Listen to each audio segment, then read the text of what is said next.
Assalamualaikum warahmatullahi wabarakatuh.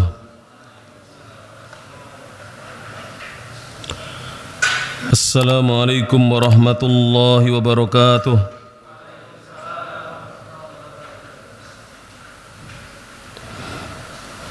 Innal hamdalillah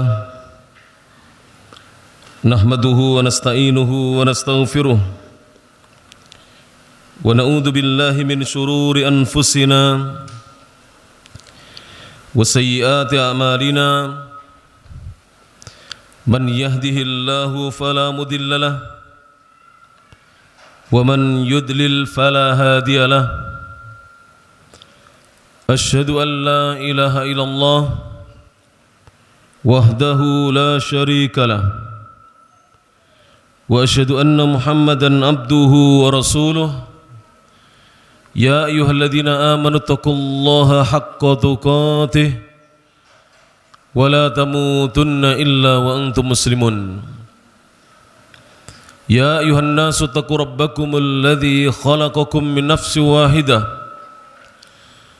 wa khalaqa minha zawjaha wa batha minhuma rijalan katsiran wa nisaa'a واتقوا الله الذي تساءلون به والأرحام إن الله كان عليكم رقيبا يا أيها الذين آمنوا اتقوا الله وقولوا قولا سديدا يصلح لكم أعمالكم ويغفر لكم ذنوبكم ومن يطع الله ورسوله فقد فاز فوزا عظيما أما بعد فإن أصدق الحديث كتاب الله وخير الهدى هدى محمد صلى الله عليه وعلى آله وسلم وشر الأمور محدثاتها فإن كل محدثة بدعة وكل بدعة ضلالة وكل ضلالة في النار.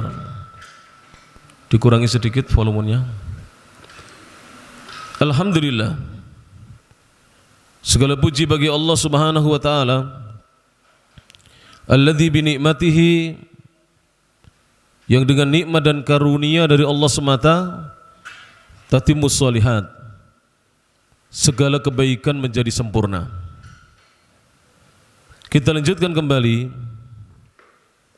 kajian kitab kumpulan 88 mutiara faidah. Kita bersyukur bahwa pada kesempatan malam hari ini Allah masih memberikan kepada kita kesehatan. Kita bisa hadir di sebuah taman di antara taman-taman surga. Kita hadir di sebuah masjid di antara masjid-masjid rumah-rumah Allah Subhanahu wa taala. Masjid Al-Imam Syafi'i rahimahullah, Kota Mojokerto. Semoga kehadiran kita dicatat sebagai amal soleh oleh Allah Subhanahu wa taala. Dan mudah-mudahan amal soleh yang kita perbuat pada kesempatan malam hari ini kelak pada hari kiamat bisa memperberat timbangan amal kebajikan kita di sisi Allah Subhanahu wa taala. Amin ya rabbal alamin. Para jemaah yang dirahmati Allah Subhanahu wa taala, melanjutkan kajian kitab kumpulan 88 mutiara faidah. Kalau tidak salah kita terakhir pembahasan poin yang ke-6 halaman 30. Maka pada kesempatan malam hari ini kita lanjutkan poin yang ke-7. Silakan dibuka kitabnya halaman 31. Penulis mengatakan judul pembahasannya adalah poin yang ke-7, tinggalkanlah kampung halaman untuk mencari kemuliaan. Imam Ahlus Sunnah wal Jamaah Al-Imam Muhammad Ibn Idris Asy-Syafi'i rahimahullahu ta'ala pernah berkata, saya bacakan bait-bait syairnya kemudian kita terjemahkan. Beliau mengatakan, tagharrab anil awtani fi la bil ula wasafir fafil asfari khamsu fawaidi tafarru juhammin waqtisabu ma'isyatin wa ilmun wa adabun wa suhbatu majidi. Ini bait-bait syair yang digubah oleh Al-Imam Asy-Syafi'i. Bisa dirujuk di kitab beliau Diwan Al-Imam Asy-Syafi'i rahimahullah, Safhah Wahidatin wa Sittin, halaman 61. Al-Imam Asy-Syafi'i berkata, tagharrab. Tagharrab itu kalau diartikan secara bahasa, jadilah kamu orang asing. Pergilah kamu sehingga kamu menjadi orang asing. Anil autani, dari negeri-negeri. Fi talabil ula, di dalam mencari satu kemuliaan. Kalau kita terjemahkan bebas kurang lebih, tinggalkanlah kampung halaman untuk mencari kemuliaan. Kemudian beliau mengatakan, wasafir, dan bersafarlah, bepergian jauhlah, fafil asfari, karena sungguhnya di dalam safar-safar, khamsu fawaidi, ada 5 faidah. Kalau kita terjemahkan bebas, dan berkenalalah dan berkelanalah engkau, sebab padanya ada 5 manfaat. Jadi kalau kita mau betul-betul melakukan safar, fa insyaallah kita akan mendapatkan 5 faidah dari safar kita. Safar, para ulama berbeda pendapat tentang jauhnya atau jarak yang ditempuhnya. Tapi pendapat yang pertengahan adalah pendapatnya Syekhul Islam Ibnu Taimiyah rahimahullah, yaitu dihitung safar apabila perjalanannya 70 km lebih. Adapun pendapat Syekh Abdul Aziz bin Abdullah bin Baz rahimahullah taala, perjalanan yang dihitung safar adalah 70 hingga 80 km. Sebagian ulama mengatakan kurang daripada itu. Namun intinya adalah apabila secara uruf, secara kebiasaan di sebuah masyarakat dikatakan itu adalah bepergian jauh, maka sudah terhitung safar, sekalipun jaraknya masih kurang dari 70 kilo. Saya pergi dari Lamong Badas, dulu Pare sekarang menjadi Badas, Kediri, ke kota Mojokerto ini, ke Masjid Al-Imam Asy-Syafi'i rahimahullah ta'ala ini, kurang lebih sekitar 50-an sekian kilo, tidak sampai 70. Tapi orang, baik orang Kediri maupun orang Mojokerto sudah menganggap sebagai safar. Kenapa? Karena setidaknya saya akan melewati beberapa kota, dari Badas, kemudian di utara sedikit mana para jemaah, Purworejo, kemudian kalau lewat Mojo Agung ya Mojo Agung, kemudian baru Mojokerto, melewati beberapa kota. Kemudian beliau mengatakan, apa faidah safar? Yang pertama, tafarruju hammin, bisa melapangkan, menghilangkan segala kesedihan dan kegundahan. Jadi orang safar itu para jemaah hilang kesedihannya. Kemudian kedua, waqtisabu ma'isyatin, mencari ma'isyah penghidupan. Jadi dengan safar kita bisa bekerja mencari penghidupan. Kemudian yang ketiga, wa ilmun, mencari ilmu. Tadi saya berombongan 4 orang. Kemudian ada yang menyusul pakai motor karena menyangka kendaraan ini tidak cukup, 2 orang. Jadi kita 6 orang dari Kediri, safar dari Kediri. Dan beberapa ikhwah juga ada yang dari Jombang mungkin atau dari mana datang ke sini. Safar untuk menuntut ilmu. Insya Allah 30 kilo sudah dihitung safar. Atau 30 sekian kilo. Kemudian yang keempat, wa adabun, dan untuk mendapatkan adab, belajar etika. Adab itu apa para jemaah? Etika. Belajar adab dari orang-orang soleh, dari orang-orang yang alim. dari orang-orang yang berilmu, ahlul ilmi. Ini yang ke berapa? 4. Kemudian yang kelima, wa suhbatu majidi, dan bisa bersahabat, bertemu dengan orang-orang yang mulia, yang berakhlak mulia. Ini faedah safar yang disebutkan oleh siapa? Al-Imam Muhammad ibnu Idris Asy-Syafi'i rahmatullah alaihi rahmatan wasi'ah. Dari 2 bait syair yang digubah oleh Al-Imam Asy-Syafi'i rahimahullah, kita bisa ambil beberapa faedah syair ulama. Yang pertama, Al-Imam Asy-Syafi'i rahimahullah ta'ala, nama lengkap beliau adalah Abu Abdillah, kunyahnya Muhammad bin Idris bin Al-Abbas bin Uthman bin Syafi'. Sehingga kalau kita runtut, Imam Syafi'i itu namanya Muhammad, ayahandanya namanya Idris, kakeknya namanya Al-Abbas, kakek buyutnya namanya Uthman, kakek di atas buyut apa itu? Kakek canggahnya adalah Syafi'. Makanya dikenal dengan Asy-Syafi'i. Dan ini adalah kakek ketiganya Imam Syafi'i. Jelas ini para jamaah? Namanya Muhammad bin Idris bin Al-Abbas bin Uthman bin Syafi'. Al-Qurashi. Beliau berasal dari suku Quraisy, suku yang paling mulia, paling tinggi nasabnya. Al-Muttalibi, dari Bani Al-Muttalib. Asy-Syafi'i, seorang ulama besar kaum muslimin, ulama ahli sunnati wal jamaah, yang dilahirkan di kota Gaza ya, di Palestina, di negeri Syam. Karena Palestina adalah bagian dari negeri Syam di masa lalu. Negeri Syam di masa lalu itu terdiri dari 4 negara yang sekarang pecah: Palestina, Suria, Lebanon, dan Yordania. Beliau lahir pada tahun 150 Hijriah, dan lahirnya Imam Syafi'i adalah di saat wafatnya imam besar kaum muslimin Abu Hanifah rahmatullah alaih. Al-Imam Abu Hanifah namanya siapa?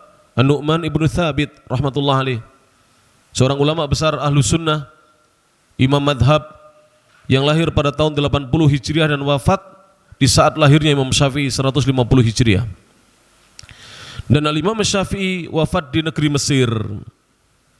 Karena Imam Syafi'i ini lahir di Gaza, kemudian hijrah ke Makkah dan belajar dengan ulama-ulama Makkah. Kemudian beliau pergi ke Irak dan sempat pergi ke Madinah belajar dengan Imam Malik bin Anas rahmatullah alaih.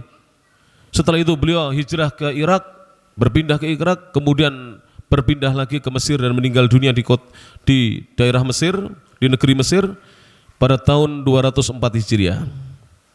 Beliau adalah salah satu imam ahlus sunnati wal jamaah, pembela sunnah. Jadi Imam Syafi'i bukan pembela bid'ah, para jemaah, pembela sunnah. Imam Syafi'i itu pembela sunnah. Maka masjid ini jangan sekedar nama. Tidak boleh nama masjidnya Masjid Al-Imam Syafi'i tapi membela bid'ah, tidak boleh. Harus kita membela sunnah, mengajarkan sunnah, menegakkan sunnah, mendakwahkan sunnah, mendukung sunnah. Karena Imam Syafi'i adalah pembela sunnah. Beliau dikenal dengan gelar lakopnya adalah Nasirus Sunnah. Tahu Nasirus Sunnah? Penolong sunnah, pembelanya sunnah. Beliau adalah mujaddid di zamannya. Beliau adalah seorang mujaddid di zamannya dan seorang yang faqih. Karena beliau termasuk al-fuqaha, fakihnya ulama kaum muslimin.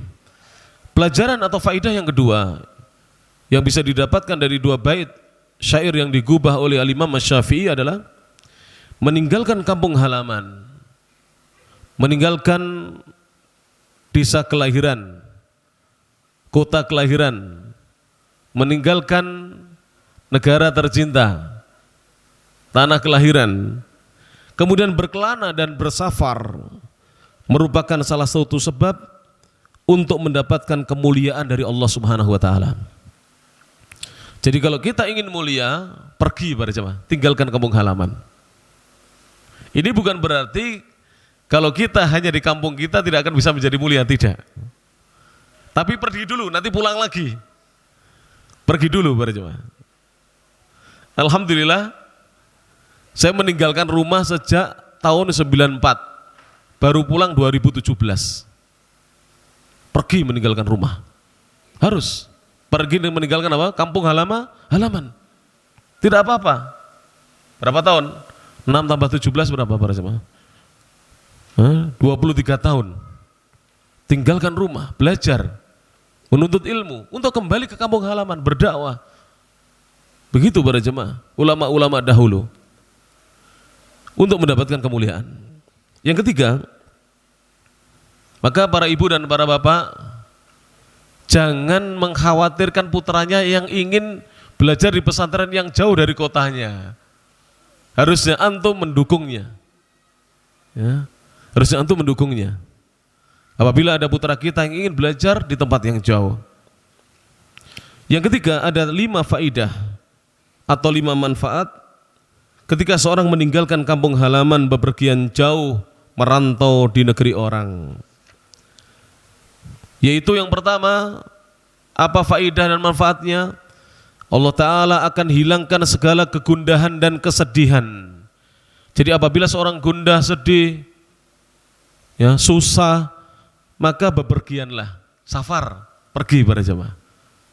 Bukan minggat ya, bepergian ini untuk mencari ilmu. Insya Allah kegundahannya, kesedihannya akan hilang. Maka perhatikanlah mereka-mereka yang keluar kota untuk suatu keperluan, sekalipun bukan untuk menuntut ilmu atau untuk thalabul ilmi, biasanya hatinya gembira dan senang. Coba anak-anak diajak, ayo nak, liburan ini ke Batu Malang, nanti menginap di sana 2 hari. Pasti belum datang hari H sudah senang, baru dikabarkan itu para jemaah. Itulah safar para jemaah. Yang kedua, di antara faidah safar adalah dimudahkan mendapatkan penghidupan yang lebih baik.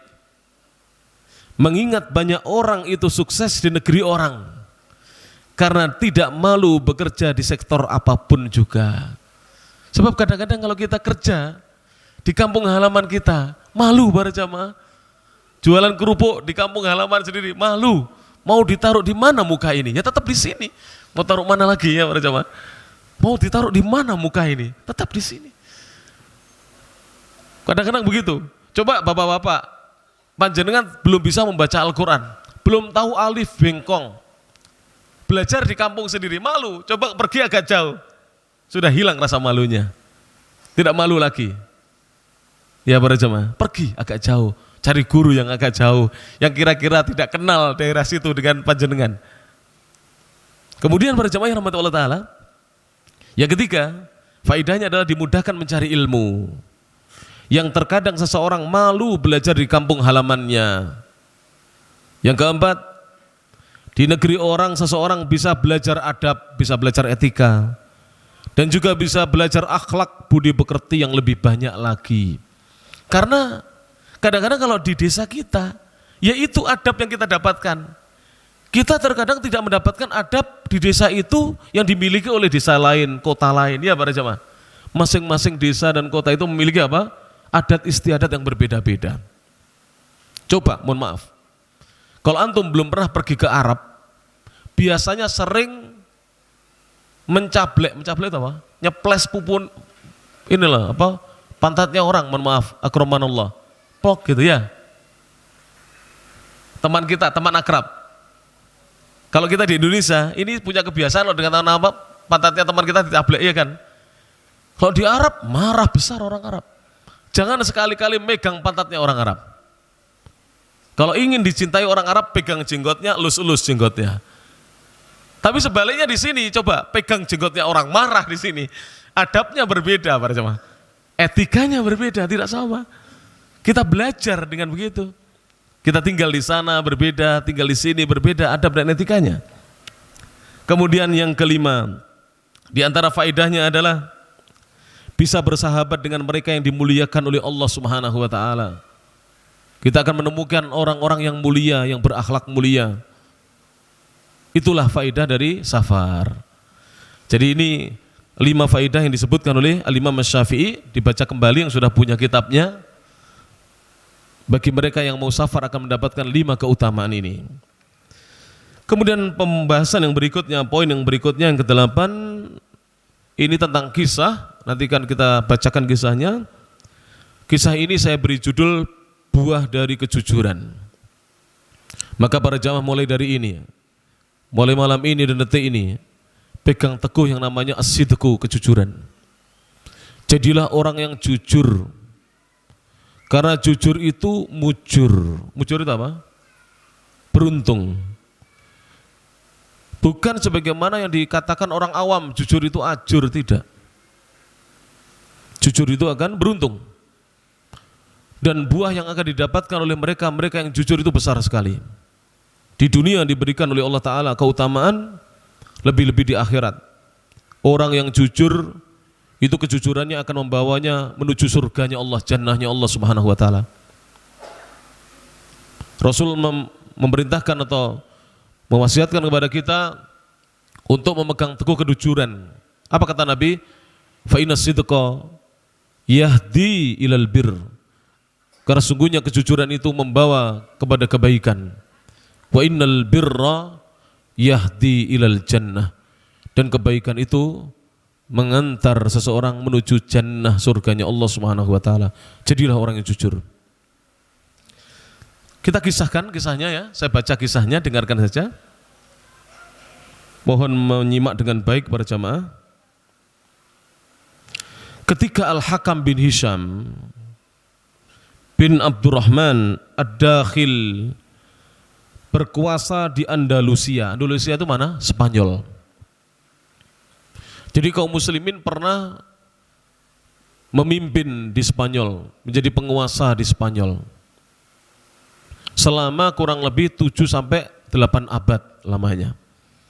700 hingga 800 tahun kaum muslimin itu menjadi penguasa pemerintahan di bawah kendali kaum muslimin di Andalusia, di Spanyol.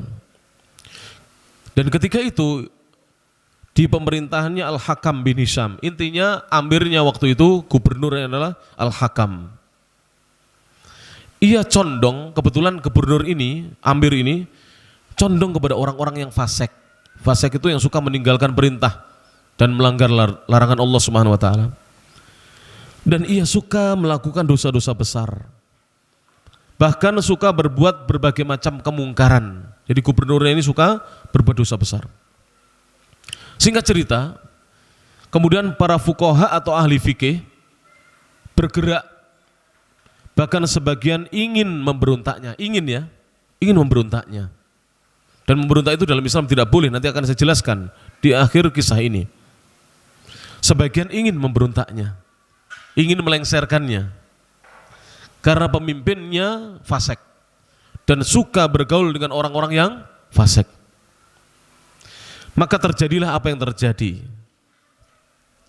terhadap para fuqaha berupa pembunuhan. Jadi sebagian ahli fikih, ulama-ulama itu dibunuh. Dan sebagiannya terjadi penyiksaan pada diri mereka.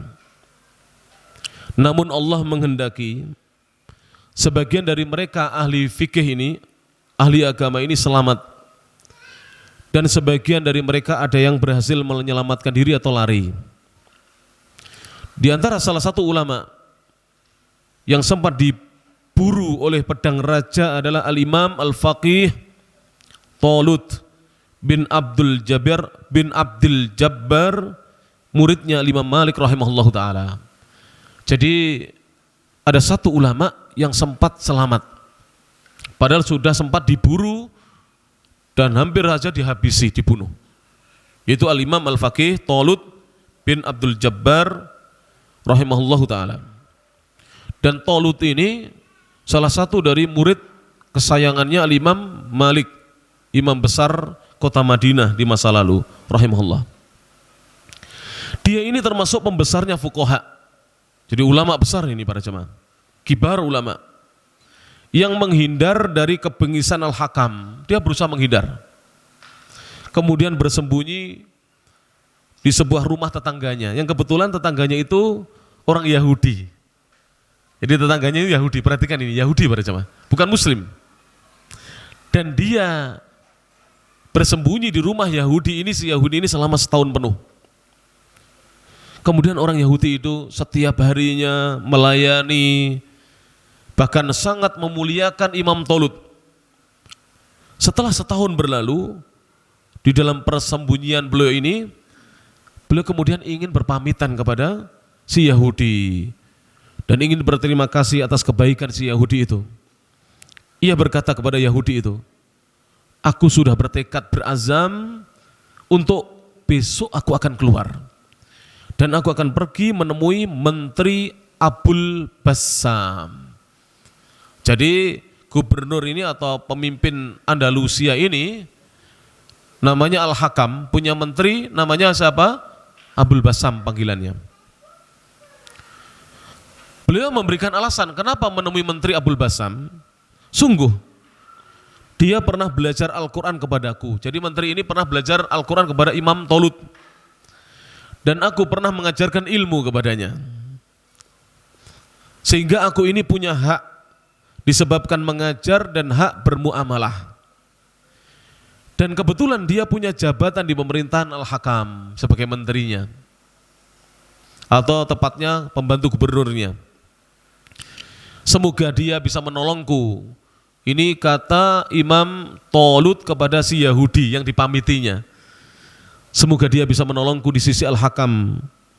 Lantas dia memberi jaminan keamanan dan membiarkanku hidup. Yahudi itu berkata, wahai tuanku, jangan kau lakukan. Ini pesannya siapa? Yahudi. Jadi Yahudi memberi nasihat kepada Imam Tolut. Wahai tuanku, jangan kau lakukan. Aku khawatir kepadamu atas kekerasan Al-Hakam kepadamu. Maka mulailah si Yahudi itu bersumpah, demi Allah begitu. Dan berkata, seandainya engkau wahai imam, wahai tuanku, tetap tinggal bersamaku sepanjang hidupmu, aku tak akan merasa bosan denganmu. Jadi Yahudi ini lihat, kira-kira ini sebabnya apa para jamaah? Sebabnya akhlaknya Imam Tolut ini buruk atau baik? Baik. Lihat. Sampai Yahudi mengakui kebaikan imam ini. Yahudi itu manusia yang paling susah untuk mengakui kebaikan orang. Yahudi ini. Tapi melihat kebaikan akhlaknya Imam Tolut yang jadi tamunya Yahudi selama setahun penuh, dilayani, dikasih makan, dimasakkan. Tapi imam ini baik sekali, Yahudi tidak tega membiarkan imam ini pergi. Namun Tolut menolak dan beliau tetap keluar. Maka beliau pun keluar secara sembunyi-sembunyi di malam hari hingga datang di rumah sang menteri yaitu Abul Bassam. Lantas beliau meminta izin untuk masuk menemuinya. Sang menteri pun mengizinkannya. Ketika Imam Tolut masuk menemui menteri itu, sang menteri pun menyambutnya dengan hangat dan duduk mendekat kepadanya karena pernah menjadi gurunya, syekhnya. Jadi menteri ini pernah belajar kepada siapa? Imam Tolut. Dan bertanya kepadanya, di mana saja beliau selama ini? Beliau pun mengisahkan kisahnya bersama seorang Yahudi. Bahwa beliau dirawat oleh seorang Yahudi, diselamatkan oleh seorang Yahudi. Lantas Imam Tolut pun berkata kepada sang menteri Abul Bassam, bantulah aku wahai Abul Bassam untuk menghadap Al-Hakam hingga dia memberiku jaminan keamanan. Menteri itu pun berjanji kepadanya. Kemudian menteri itu bergegas menemui Amir Al-Hakam, pemimpin Andalusia atau Spanyol. Dia berkata kepada Al-Hakam, sungguh benar-benar aku datang kepadamu wahai Amir membawa hadiah. Aku datang menemuimu membawa Tolut pemimpin orang-orang munafik. Berarti tadi menteri ini hanya pura-pura menyambut baik kepada siapa? Al-Imam Tolut. Aku datang menemuimu wahai Al-Hakam, wahai pemimpin Andalusia, membawa Tolut pemimpinnya orang-orang munafik. Sungguh engkau telah menang atasnya. Al-Hakam berkata, berdirilah kamu wahai Abul Bassam, segera bawa dia kepada kami. Tidak berapa lama Imam Tolut pun dibawa masuk menemui Amir Al-Hakam. Saat itu tentu kemarahan Amir ini sangat besar dan berkobar atas Imam Talut. Ketika itu ia melihat Talut, langsung Amir Al-Hakam berkata kepada Talut, Talut, alhamdulillah segala puji bagi Allah yang telah memberiku kemenangan dan sebab dirimu celaka kamu. Demi Allah, sungguh benar-benar aku akan membunuhmu dengan cara yang paling buruk. Karena dia jengkel ya dengan fuqaha-fuqaha yang ingin memberontaknya atau marah dengannya. Bagaimana engkau menodai kehormatanku sebagai pemimpin? Imam Talut kemudian menjawabnya, saat ini wahai Amir, aku tidak punya omongan kecuali aku katakan kepadamu demi Allah, aku ini tidak membencimu sama sekali kecuali aku membencimu karena Allah Subhanahu wa taala semata. Ketika aku mendapatimu menyimpang dari kebenaran dan aku tidaklah berbuat kepadamu melainkan apa yang diperintahkan Allah Subhanahu wa taala kepadaku. Mendengar ucapan Imam Talut ini, bahwa Imam Talut ini tidak membenci pemimpinnya sebenarnya, hanya tidak suka pemimpinnya ini menjadi orang fasik atau bergaul dengan orang-orang apa? Fasik. Tidak membenci pemimpinnya. Maka redalah emosinya Al-Hakam, pemimpin Andalusia. Lantas ia pun bergumam atau berkata, hai Talut, demi Allah, sungguh benar-benar aku telah mendatangkanmu. Tidak ada siksaan di dunia ini kecuali aku telah siapkan semua siksaan itu untuk dirimu. Jadi mau disiksa dengan berbagai macam apa? Siksaan. Dan sungguh telah ada penghalang antara aku dan kamu. Aku sampaikan kepadamu, sesungguhnya sesuatu yang engkau membenciku dikarenakannya, sungguh hal itu telah memalingkan dirimu dari aku. Artinya aku tidak akan menyiksamu lagi. Pergilah engkau wahai Talut, sungguh aku telah memaafkanmu. Ternyata salah paham ya para jamaah. Lihat. Oleh karena itu kenapa kita dilarang oleh Allah dan Rasulnya mencaci maki pemimpin? Kenapa kita dilarang? Dan kita dilarang oleh Allah dan Rasulnya membicarakan aibnya pemimpin di pengajian-pengajian seperti ini. Kenapa? Karena akan salah paham para jamaah. Walaupun niatnya baik mengingatkan pemimpin, tapi kalau tidak face to face itu akan salah paham. Lihat ini, Amir Al-Hakam baru paham bahwa Talut ini niatnya hanya ingin memperbaiki Amir Al-Hakam. Jangan bergaul dengan orang-orang yang fasik. Jangan melakukan kemungkaran dan dosa-dosa besar. Akhirnya diterima para jemaah. Dan banyak, kalau kita sebutkan kisah-kisah di zaman dahulu, pemimpin-pemimpin yang tersadarkan dan taubat disebabkan didatangi langsung oleh ulama-ulama Ahlus Sunnah. Jadi ulama Ahlus Sunnah itu para jemaah adalah manusia-manusia yang gentle, datang langsung menghadap, disampaikan nasihatnya, disampaikan kritikannya, disampaikan amar ma'ruf nahi mungkar, dan banyak pemimpin-pemimpin di masa lalu yang taubat karenanya. Di antaranya ini Al-Hakam. Maka kemudian beliau mengatakan, wahai imam, tadinya manggil Talut ya, nggak mau manggil imam. Kemudian beliau sudah reda, wahai imam, bagaimana dengan Menteri Al-Hakam? Bagaimana dia bisa menangkapmu? Karena Al-Hakam, mohon maaf ini bukan Al-Hakam ya, keliru ya. Menteri Abul Basam, corong dicoret diganti Abul Basam. Bagaimana dengan Menteri Abul Basam? Bagaimana dia bisa menangkapmu? Al-Hakam tanya kepada Imam Talut. Dia pun menjawab, imam itu menjawab, aku bukan ditangkap, aku menyerahkan diri kepadanya. Karena aku percaya dengan dirinya. Aku ini telah berjasa kepadanya. Sungguh dulu aku pernah mengajarinya Al-Quran dan penjelasannya, tafsirannya. Dan aku pun meminta izin kepadanya agar dia membantuku untuk bisa menghadap dirimu, sebagaimana yang engkau sudah lihat sekarang ini. Al-Hakam berkata kepadanya, lantas di mana engkau selama engkau pergi, sebelum engkau pergi menemuinya? Di mana engkau wahai imam? Sebelum engkau pergi menemui Menteri Abul Basam. Maka Imam Talut menjawab, menyampaikan kisahnya ketika dia diselamatkan oleh orang Yahudi. Maka Amir Al-Hakam, Amir negeri Andalusia atau Spanyol, memukul-mukul kepalanya. Lantas ia memanggil menterinya, siapa? Abul Basam. Kemudian dia berkata, Hei kamu lelaki yang buruk, semoga Allah membinasakan dirimu wahai orang celaka. Marah dia dengan menterinya. Si Yahudi jelas-jelas musuh agama Islam telah memuliakan imam ini dan melindunginya dikarenakan kedudukan ilmu dan agama. Dan dia melakukan sesuatu yang membahayakan dirinya, Yahudi ini. Dan kamu justru mengkhianati imam ini, mengkhianatinya. Hei kamu orang yang mengerti agama, saat Talut menemuimu, hei si celaka, tidakkah kamu tunaikan hak orang yang telah mengajarimu agama? Tidakkah kamu tahu dia termasuk sebaik-baik ahli agamamu dan kamu ingin menambah, dan apakah kamu ingin menambah untuk kita apa yang kita perlakukan kepadanya? Itu adalah seburuk-buruknya balasan. Kemudian dia mengusir menterinya, keluarlah dariku, keluar kamu dariku. Semoga Allah membinasakan dirimu wahai Abul Basam. Semoga Allah tidak memperlihatkan kepada kami wajahmu jika kami melihat wajahmu. Dan aku tidak ingin melihatmu setelah hari ini, wahai si celaka.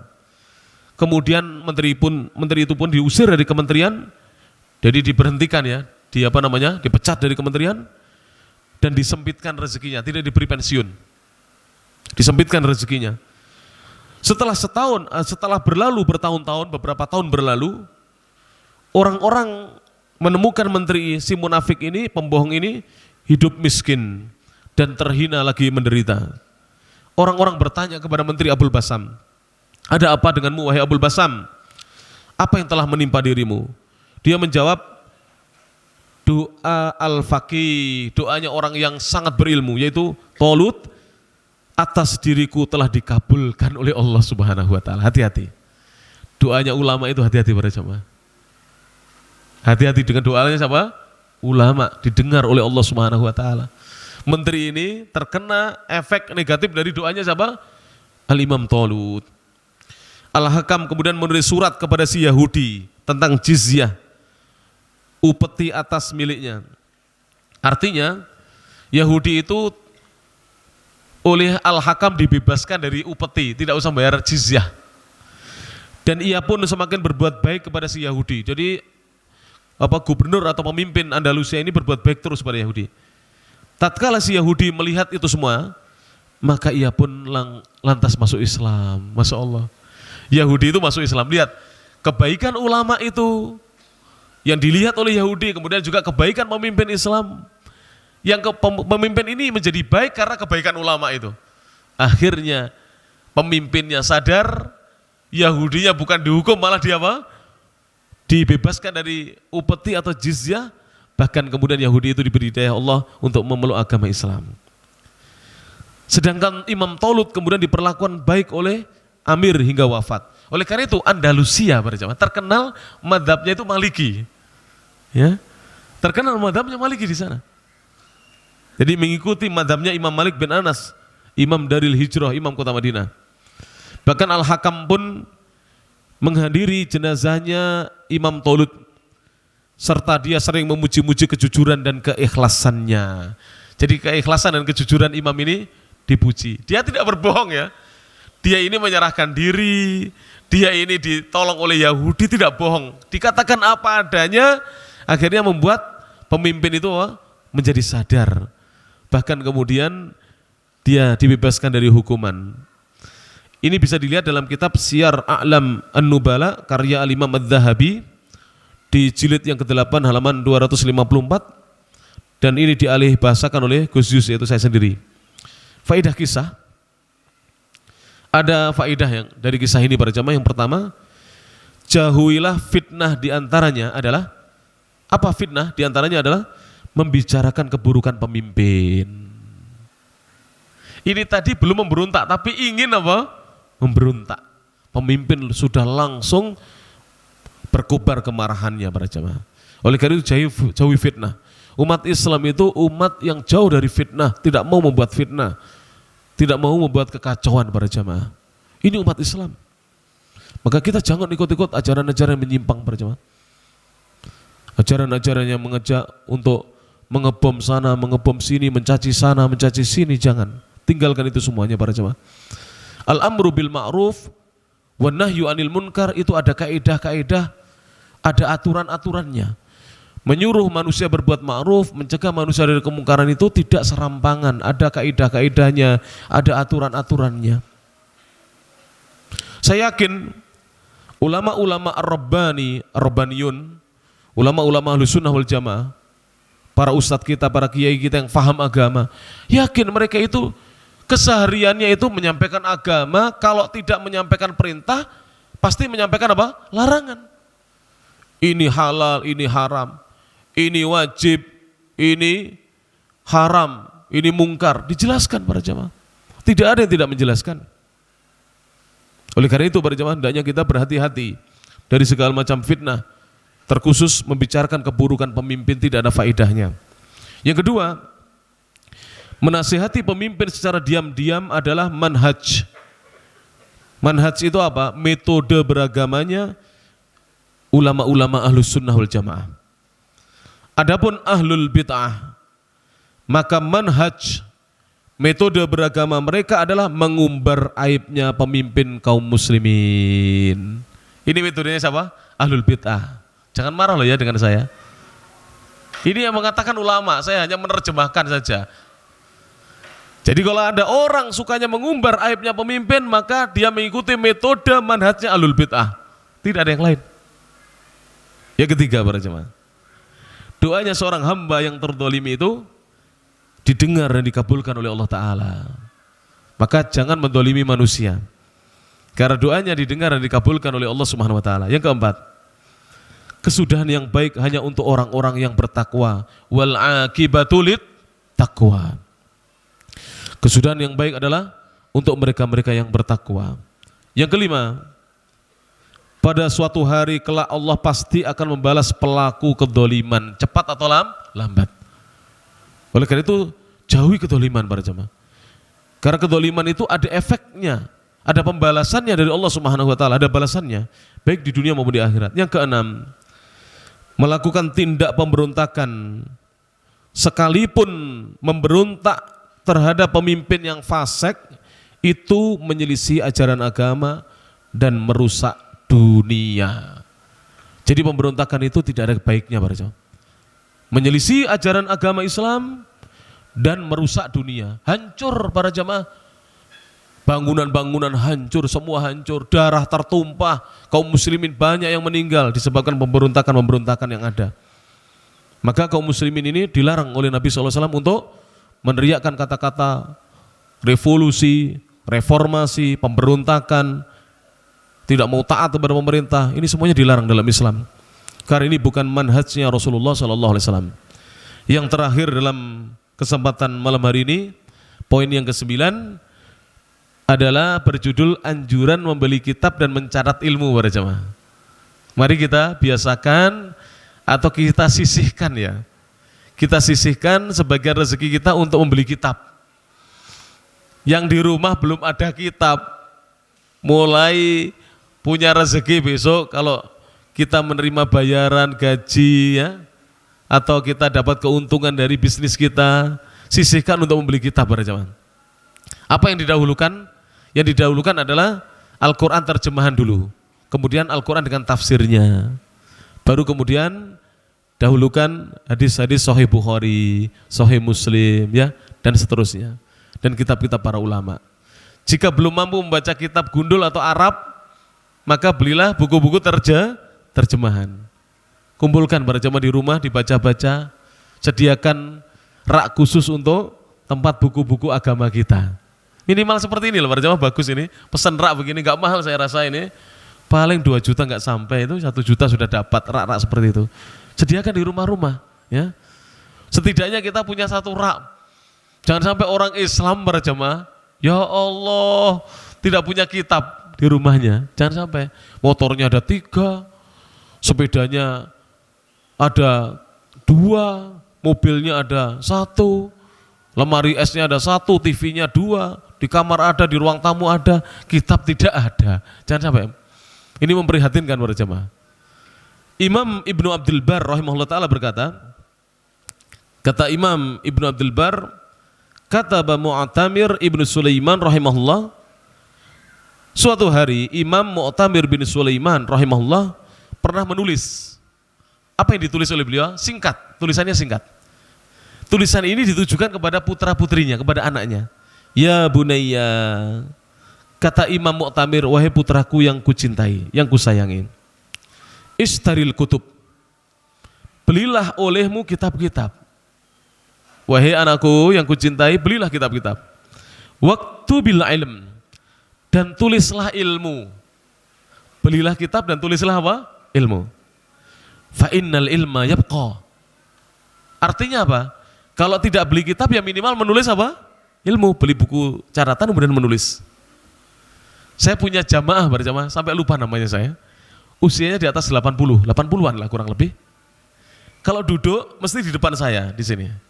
Tapi bukan di sini, di Masjid Al-Falah Mojoroto Kediri. Kalau beliau nggak sakit duduknya di depan begini. Ya Allah, sudah usia 70 lebih atau 80 lebih kayaknya sepertinya. Itu mencatat para jemaah. Dan kadang mengoreksi saya. Kadang saya salah sebut nomor ayat atau nomor surat, itu dikoreksi sama beliau. Setelah ngaji, Ustadz, tadi sepertinya salah. Oh iya salah, Masya Allah. Jadi ditulis sama beliau. Jadi catatannya itu lengkap. Dan biasanya orang-orang yang usia begitu, tulisannya itu rapi begitu para jemaah. Jadi apa? Hurufnya apa? Apa namanya? Tulisan Latin apa? Bersambung gitu ya. Apa namanya? Hah? Tegak bersambung apa namanya? Ya, gandeng gitu lah, digandeng gitu ya. Dan rapi gitu, wapi gitu. Padahal nulisnya kalau sudah sepuh kan lambat, nggak bisa seperti kita cepat. Saya perhatikan kalau ngaji, Masya Allah menulis. Jadi beliau berpesan agar membeli kitab atau menulis ilmu. Kenapa? Fa innal ilma yabqa. Karena ilmu itu akan langgeng. Waddana niro, sedangkan uang-uang emas, dinar-dinar itu tadhab, bisa habis. Disebutkan dalam kitab Al-Jami' halaman 99. Faidah ucapan ulama, ucapan Mu'tamir bin Sulaiman rahimahullah, yang pertama, anjuran bagi orang tua untuk mewasiatkan kepada putra-putrinya dengan wasiat kebaikan. Jadi kita dianjurkan untuk memberi wasiat kebaikan kepada putra-putri kita. Yang kedua, termasuk wasiat kebaikan adalah menyuruh anak untuk membeli kitab-kitab yang berisikan ilmu-ilmu agama Islam atau ilmu syar'i, dan menyuruh mereka untuk mencatat faedah ilmu. Jadi menyuruh anak untuk membeli kitab yang isinya adalah ilmu-ilmu agama Islam, ilmu syar'i, dan menyuruh mereka untuk mencatat ilmu. Yang ketiga, ilmu syar'i, ilmu agama Islam itu akan langgeng jika dicari dengan ikhlas, kemudian diamalkan dan diajarkan. Yang keempat, harta dunia, termasuk uang dinar. Uang dinar itu uang emas, uang dirham, uang perak, pada suatu saat akan habis jika tidak dipergunakan untuk bekal akhirat. Maka harta itu bisa habis, Pak. Tapi kalau ilmu, Masya Allah. Antum perhatikan ya, kitab tafsir Ibnu Jarir At-Tabari, kitab tafsir At-Tabari, itu umurnya para jemaah, kita tidak ada apa-apanya. Karena penulisnya lahir tahun 224, wafat 310. Jadi wafatnya 310, berarti umurnya kitab ini sejak 310 sampai sekarang 1000 berapa? 132 tahun umurnya kitab, langgeng para jemaah, dibaca. Padahal kitabnya 25 jilid. Dulu sebelum diringkas menjadi 25 jilid, kitab itu 250 jilid. Panjangnya dari sana sampai sana kurang. Sekarang ini segini, saya punya kitabnya segini, 25 jilid, sekian ini. Satu lemari diambil dia semuanya, space-nya diambil dia semuanya. Masya Allah. Kita bisa membayangkan. Dihitung oleh ulama, kitab tafsir At-Tabari ini, kira-kira kalau dihitung umurnya Imam Ibnu Jarir dengan tahun wafatnya, kira-kira sehari nulis berapa halaman? Ternyata sehari menulis 40 halaman. Kitab ini saja ini. Belum kitabnya beliau yang lain. 40 halaman nulis kitab setiap hari. 40 halaman para jemaah. Masya Allah ulama-ulama kita. Demikianlah para jemaah yang bisa disampaikan. Mudah-mudahan bermanfaat. Jadi pembahasan kita tadi, pembahasan yang ke-7 tentang faidah untuk safar. Yang pertama apa? menghilangkan kesedihan. Yang kedua, bekerja mencari penghidupan, mencari ilmu, mendapatkan adab dan bisa mendapatkan sahabat orang-orang yang mulia. Pembahasan yang kedelapan, banyak buah dari kejujuran, Allah selamatkan orang yang jujur. Kemudian yang kesembilan, kita dianjurkan untuk membeli kitab dan mencatat ilmu. Mudah-mudahan kita bisa mengamalkan apa yang disampaikan tadi. Kurang lebihnya mohon maaf. Akhirul kalam, subhanakallahumma bihamdik, asyhadu an la ilaha illa anta, astaghfiruka wa atubu ilaik. Wa akhiru da'wana alhamdulillahi rabbil alamin. Tsumma assalamualaikum warahmatullahi wabarakatuh.